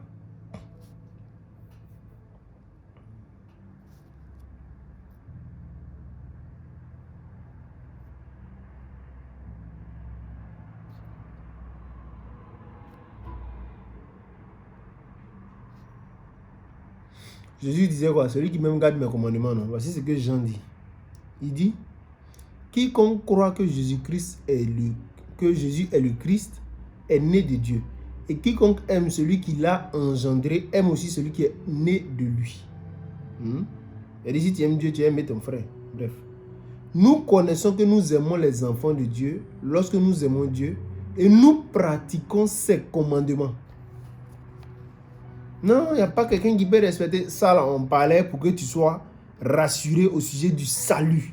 C'était pour que tu comprennes que au niveau du salut, là, c'est-à-dire que il n'y a pas quelqu'un qui peut respecter le commandement pour être juste devant Dieu. On fera des erreurs, oui. Hein? Ça, c'était pour que tu comprennes. Mais quand on va vers la perfection, il faut corriger ta façon de penser. Il continue, il dit ceci, car l'amour de Dieu consiste à garder ses commandements. Et ses commandements ne sont pas pénibles. Ce n'est pas écrit ailleurs, c'est écrit dans la Bible. 1 Jean 5, ici au verset 3 actuellement. Car l'amour de Dieu consiste à garder ses commandements. Et ses commandements ne sont pas pénibles. Donc si tu croyais que c'est impossible de respecter la loi, donc tu vas aller à la perfection, malgré tes erreurs, corrige ton caractère. Corrige cette façon de penser là. La perfection, l'adoption, tout ça là, c'est une soumission complète. On va lire certaines situations. L'obéissance à la parole de Dieu, c'est possible. C'est pourquoi il faut le Saint-Esprit, parce que c'est sous la conduite du Saint-Esprit que ça peut se faire. Il dit, car l'amour de Dieu consiste à garder ses commandements, et ses commandements ne sont pas pénibles. Quand on dit c'est pas pénible, il dit c'est pas difficile. Hein? Il dit, pourquoi? Il explique. Parce que tout ce qui est né de Dieu, c'est pourquoi j'ai dit quoi? Le préalable, c'est la nouvelle naissance. Quand quelqu'un vient, il est fumeur, il est quoi? Il est voleur. Non, on lui parle du salut. La grâce, il n'a qu'à accepter. Après, on continue de lui parler de la parole pour que Dieu le sanctifie. Après, on lui parle jusqu'à ce que la même parole la produise la nouvelle naissance, l'atmosphère de consécration. Une fois qu'il est né de nouveau, là, on lui apprend que il peut entièrement s'abandonner à Dieu et avoir le caractère de Dieu. Et comment ça se fait? C'est en obéissant à Dieu que cela produit sa vie en vous. Parce que quiconque même garde mes commandements et celui qui garde ma parole, c'est ça, il demeure en moi et je demeurerai en lui. Comment on obtient le caractère? C'est ça. Tu es une femme, tu veux ressembler à ton mari. Mais la moindre des choses, c'est de lui obéir en toutes choses. Quand tu vas lui obéir, sa façon de faire, c'est comme ça que ça va devenir une vie pour toi. Et tu vas finir par te rendre compte que vous voyez les choses de la même façon. Mais si lui il dit passons ici, toi tu veux passer là-bas, même vous allez faire par là. Et après tu vas dire garçon est mauvais. Garçon n'est pas mauvais. Sois obéissante. Dieu n'est pas méchant. Non, Dieu m'a fait roi. Après il m'a enlevé. Vraiment, Dieu n'est pas mauvais avec Saül. C'est parce que Saül est rebelle.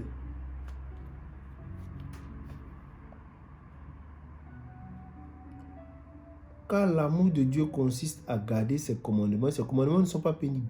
Parce que tout ce qui est né de Dieu. Ah, si tu dis que tu ne peux pas, ça veut dire que tu n'es pas né de Dieu. Tu es en train de dire indirectement que tu n'es pas né de Dieu. Parce que tout ce qui est né de Dieu triomphe du monde. Et la victoire qui triomphe du monde, c'est notre foi. Amen, amen. Ah.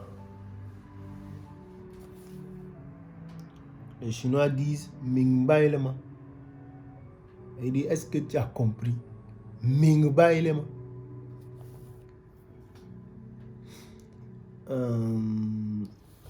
Donc, je retourne dans l'autre passage, 1 Corinthiens 6, rapidement.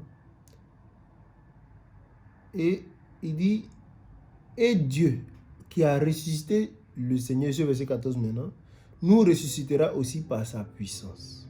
Ne savez-vous pas que vos corps sont les membres de Christ? Prendrais-je donc les membres de Christ pour en faire les membres d'une prostituée? Je vous ai dit quoi? L'impudicité là, prostitution là, prenez ça tant dans le spirituel comme dans le naturel. Une femme qui est infidèle à son mari ne pourra jamais plaire à cet homme là, là c'est sûr. Donc c'est que j'ose croire que je n'ai pas besoin de vous donner des conseils dans ce sens. Un frère qui vit dans l'impudicité, hein? Ou bien comment je vais dire, une sœur qui vit dans la débauche. Peut-être si tu n'es pas marié, on peut dire quoi, c'est impudicité, voilà. Tu vas te rendre compte que spirituellement, tu ne peux pas t'élever. C'est pas possible. Laissez les frayeurs que les gens vous disent, etc. Tout. Mais je vous dis, tant que tu demeures dans cette forme de plaisir, ça sera compliqué pour toi d'avoir une parfaite intimité avec Dieu. C'est pas possible. Maintenant, ça c'est naturel. Et là, comment ça te bloque? C'est pourquoi C'est ce que Paul est en train de dire ici. Maintenant, dans le sens spirituel, si tu forniques avec le monde, au lieu d'avoir une intimité avec la parole de Dieu, tu vas te perdre. Parce que de la même manière, un homme ne peut pas aimer une femme infidèle. C'est comme ça que si tu forniques avec la parole de Dieu, tu vas toi-même créer ton enfer. C'est-à-dire toi-même tu es en train de prendre la route pour aller en enfer. Parce que non seulement tu ne pourras jamais naître de nouveau.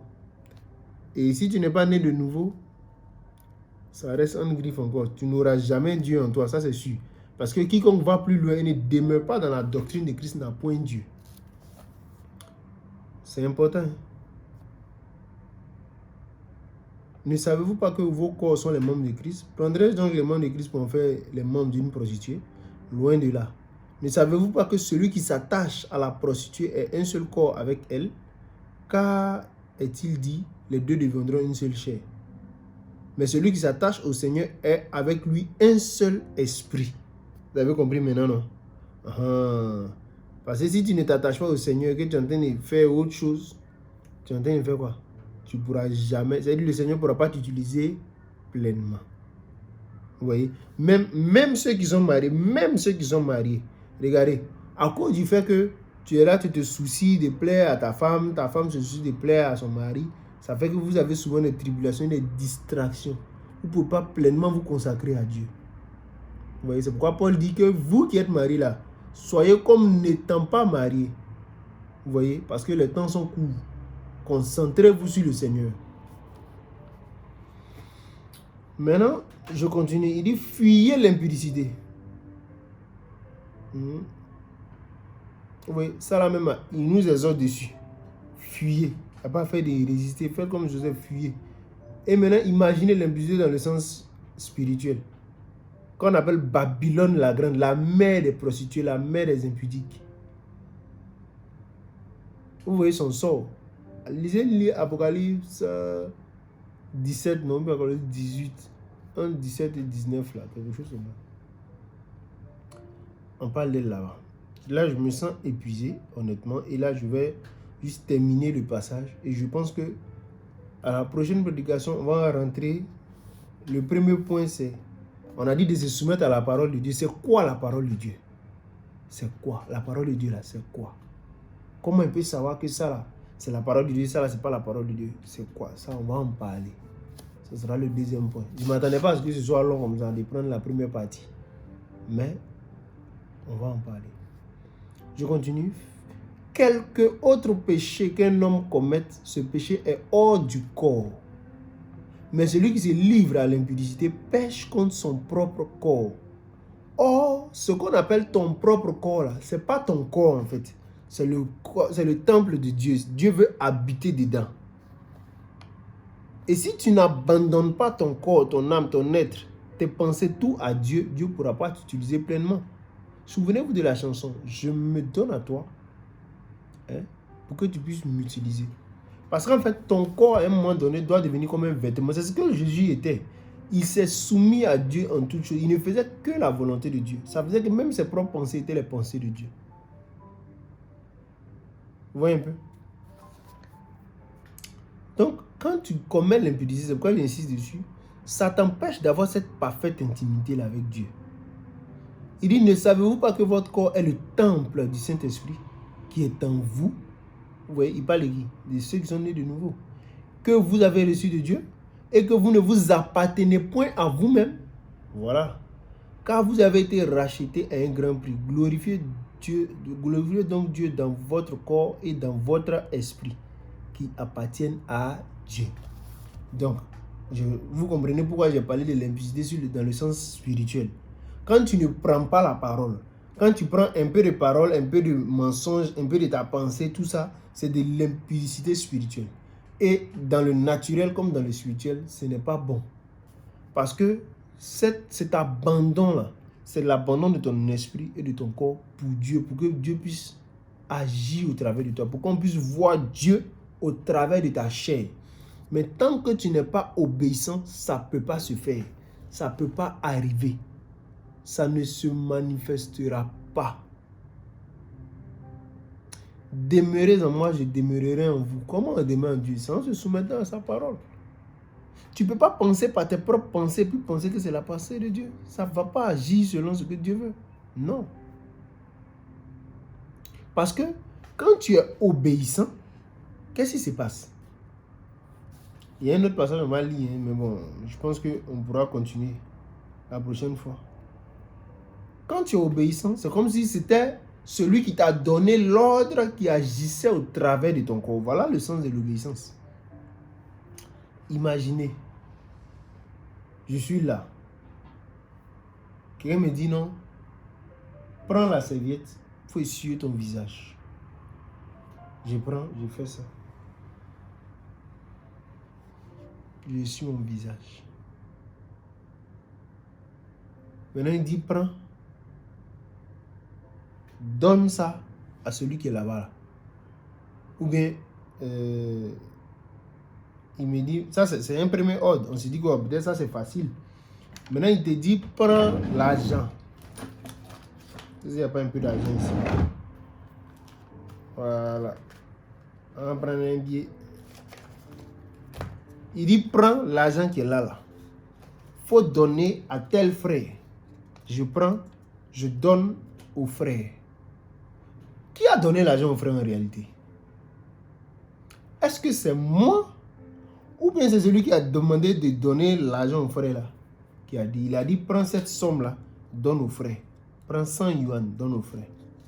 Maintenant moi je prends, je donne au frère. Quand le frère reçoit là, qui lui a donné en réalité? C'est mon corps qui a agi. C'est moi le frère a vu. Mais qui a dit de lui donner? C'est Dieu. Et c'est Dieu qui fait que je donne. J'ai obéi à Dieu. Donc Dieu a donné de l'argent au frère au travers de moi. Ce n'est pas moi qui ai donné l'argent au frère. Sinon, mon monnaie était dans mon porte-monnaie. Si Dieu n'avait pas dit donne-lui, je ne l'ai pas donné. C'était dans mon porte-monnaie. Si un frère te dit il est dans le besoin et que la parole de Dieu te dit si tu peux aimer ton prochain, aime ton prochain comme toi-même et que ne refuse pas un bienfait à ton prochain, c'est sur cette parole-là je m'appuie, je donne. En ce moment, ce n'est pas moi qui donne, c'est Dieu. C'est pourquoi Jésus disait, il n'y a personne qui est bon. Dieu seul est bon.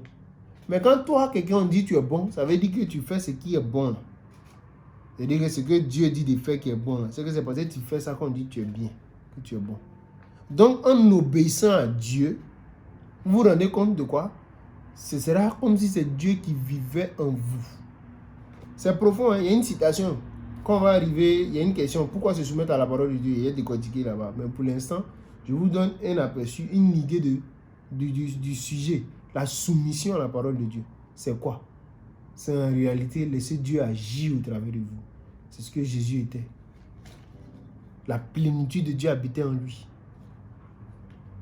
La soumission, je répète, la soumission à la parole de Dieu. Et c'est ce qui produit. C'est comme, je suis ici. Je veux superviser, comme je le fais souvent avec frère Thierry et certains frères, superviser les travaux de l'église. Frère, va faire tant, va faire tant, va faire tant. Quand il s'en va, il fait. Les gens voient frère Thierry. On le voit lui. Mais qui fait en fait? Parce qu'il fait exactement ce que je lui dis. Donc, quand c'est comme ça, c'est pas lui qui fait le travail, mais c'est moi au travers de lui.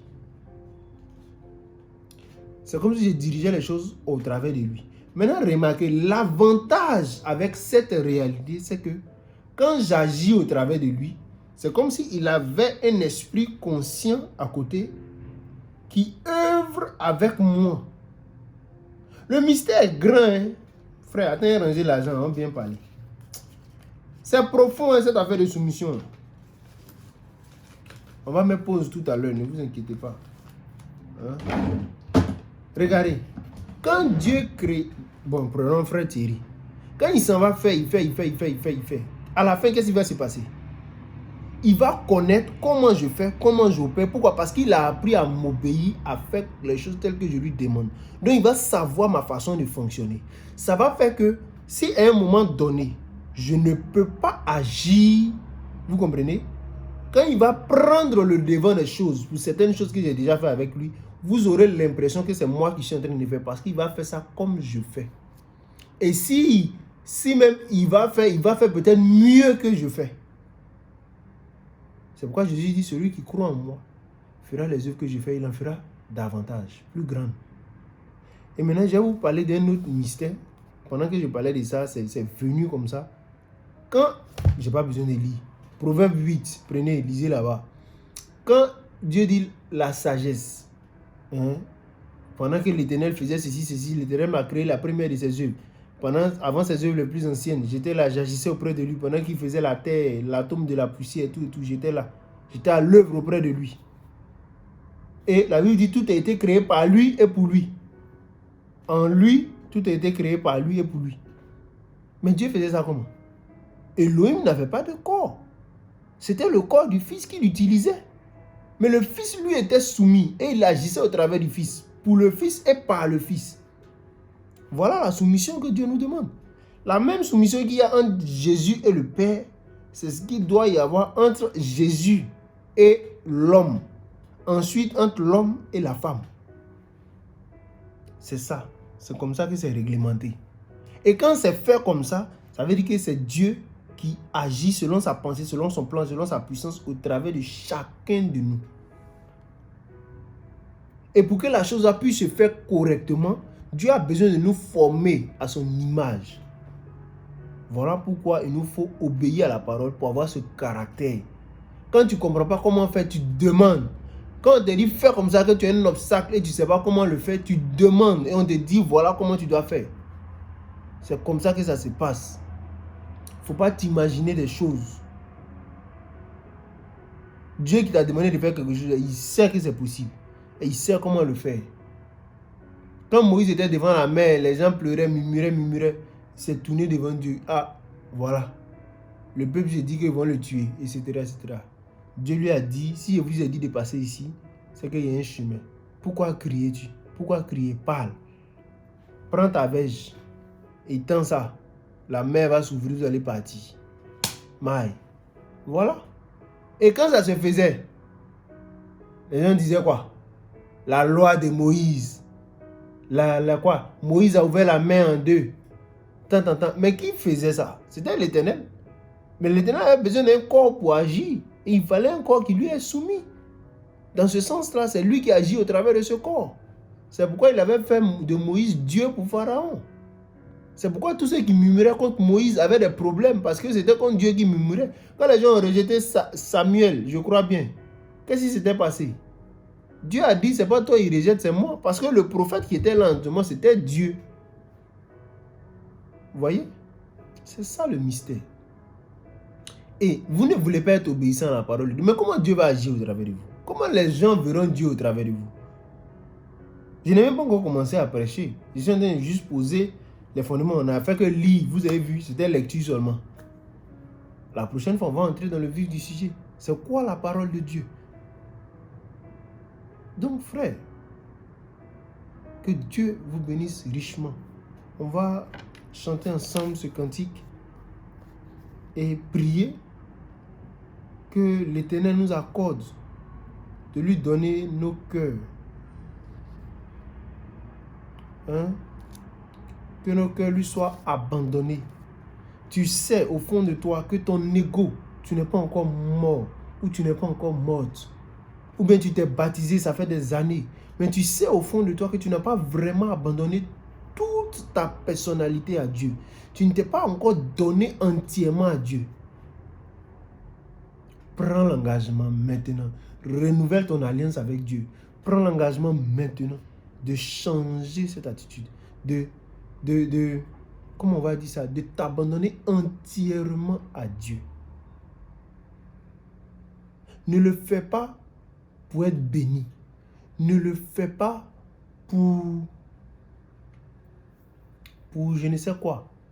C'est ce qui va plaire à Dieu en fait. Et je vais lire le dernier passage que j'ai failli oublier. C'est pourquoi tu dois le faire là. C'est Dieu qui a fait la promesse. Mais en même temps, c'est une promesse double. Moi, je te dis, quand tu vas le faire, fais-le juste pour t'abandonner à Dieu, pour faire la joie de Dieu. Maintenant, laisse-lui, Dieu, faire ce que ton cœur désire. Mais ne viens pas avec un désir égoïste. Quand il dit un désir égoïste, c'est un peu comme ceux qui viennent à l'église parce qu'ils ont peur d'aller en enfer. Ça, c'est des hypocrites. Nous, là, on a ouvert nos yeux. On connaît la justification. Actuellement, on n'est pas à l'église. On ne respecte pas le commandement de Dieu parce qu'on a peur d'aller en enfer. Non. Et puis demain, ce n'est pas respecter le commandement qui envoie au paradis. On sait que Christ a déjà payé le prix. Mais nous voulons vivre pour Dieu. Nous voulons lui plaire. Nous voulons faire ses délices. Nous voulons l'aimer davantage. Raison pour laquelle nous nous abandonnons à lui.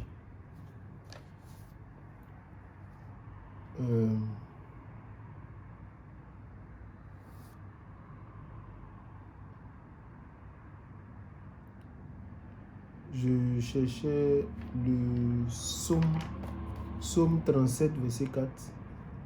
On va lire ça rapidement. Ce sont nos 3 passages. C'est-à-dire qu'on va entamer les autres prédications, on ne va plus lire ça. On va aller directement. Psaume 37, verset 4. Fais de l'Éternel tes délices et il te donnera ce que ton cœur désire. Recommande ton sort, mets en lui ta confiance et il agira. Donc, c'est ça. Fais de l'Éternel tes délices. Il n'y a pas quelque chose qui plaisait à Dieu autant que vivre dans un homme. C'est ça là, les Salomon n'ont pas compris. Quand ils ont fini le temple de l'Éternel est venu dedans, sa gloire a rempli le temple. Et on va aller, oh, le ciel est mon marchepied, et la terre est mon marchepied, le ciel est mon trône. Quelle maison me bâtirez-vous? En réalité, Dieu, dans son arrière-pensée, il ne voulait pas ce que l'homme a fait, mais il voulait l'homme lui-même, le cœur de l'homme, demeurer dans votre cœur. Vous utilisez, vivre en vous. C'est ça que Dieu veut. Agir au travers de vous. Fais de l'Éternel tes délices, frère. Sœur, réfléchis. Réfléchis encore. Est-ce que quelque part, il n'y a pas une partie de ton être que tu n'as pas abandonné à Dieu?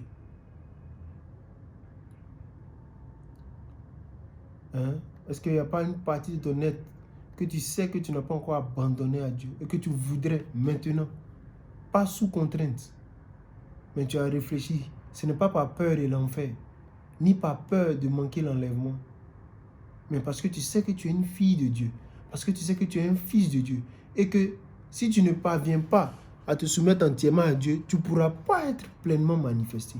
Tu ne pourras pas refléter ce que Dieu avait dans son arrière-pensée, parce qu'il nous a bénis de toutes sortes de bénédictions dans les lieux célestes en Christ, afin que nous soyons saints et irrépréhensibles devant lui et devant les hommes.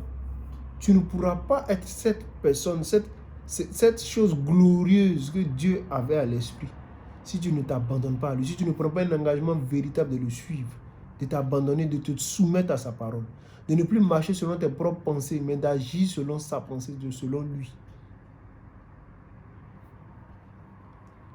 On va ensemble fermer les yeux, écouter ce cantique, le chanter pour ceux qui le peuvent, et puis demander à Dieu pendant que le cantique passera de nous changer, de faire alliance avec nous. Prions le Seigneur.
Merci de convenir pas. D'apprendre toutes choses, Seigneur. Je te prie, oh Dieu, de nous pardonner nos iniquités, de nous pardonner, Seigneur, toutes ces fois.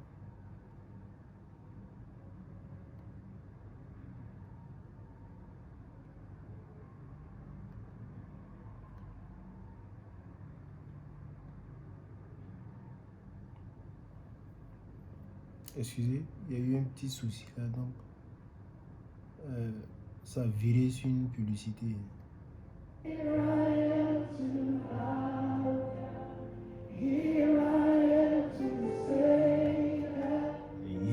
My God, you're altogether lovely, altogether worthy, altogether wonderful to me.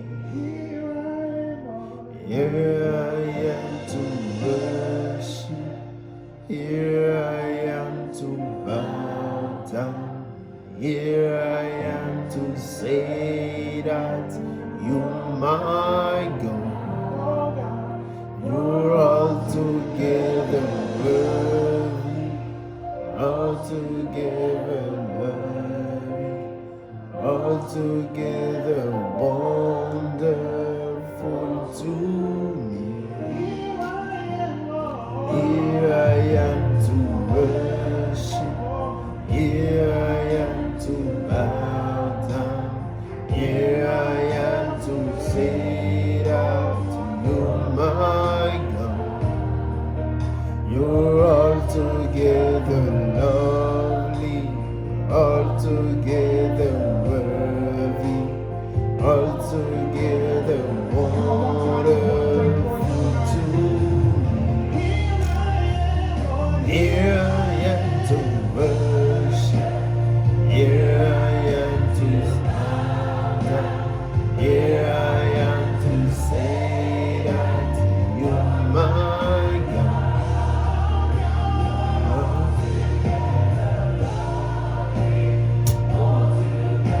Merci, merci, merci pour ton amour. Merci pour ta grâce. Père, je te prie, Seigneur, de saisir, Seigneur, de ce matin. Ce moment, un cœur qui veut s'abandonner véritablement à toi, Seigneur. Un cœur qui veut vivre pour toi, Seigneur.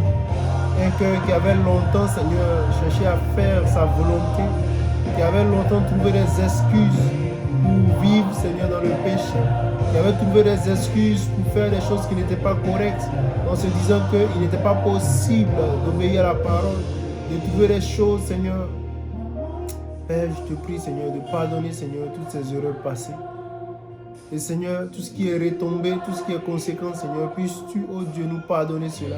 Père, David le disait, Seigneur, heureux l'homme à qui l'Éternel n'impute point son iniquité. Seigneur, tu nous as élus, tu nous as prédestinés, Seigneur. Puisses-tu, Seigneur, nous regarder comme ces hommes-là, Seigneur. Et puisse le sang de Jésus-Christ à la croix, Seigneur, nous pardonner, Seigneur, toute iniquité, toute chose qui ne t'a pas glorifié. Père, et Seigneur, ce soir, produis en nous la volonté, Seigneur, de nous abandonner réellement à toi, Seigneur. Prends nos cœurs, Père, nous voulons te les donner, te les soumettre, nos pensées, nos idées, nos cœurs, toute notre façon de penser, tout notre être, Seigneur. Même tout ce que nous voulons faire, Seigneur, que nous voulons que cela soit ta volonté, ta gloire, ô Dieu Tout-Puissant. Père, nous voulons nous abandonner à toi, Seigneur. Et Père, pour ceux qui ne sont pas encore baptisés, Seigneur, puisses-tu leur accorder, Seigneur, de traduire cet engagement en prenant leur baptême, Seigneur de Tout-Puissant, et apporte-leur la vie. Merci pour ta grâce. Merci, Seigneur Jésus-Christ. Et remplis de ton esprit, produis en nous davantage le vouloir et le faire, de nous abandonner à toi comme tu t'étais abandonné au Père tout entier. Merci parce que tu nous l'accordes. Au nom de Jésus-Christ, j'ai prié. Amen. God bless you. On va dire qu'on s'attrape pour la deuxième partie. Shalom.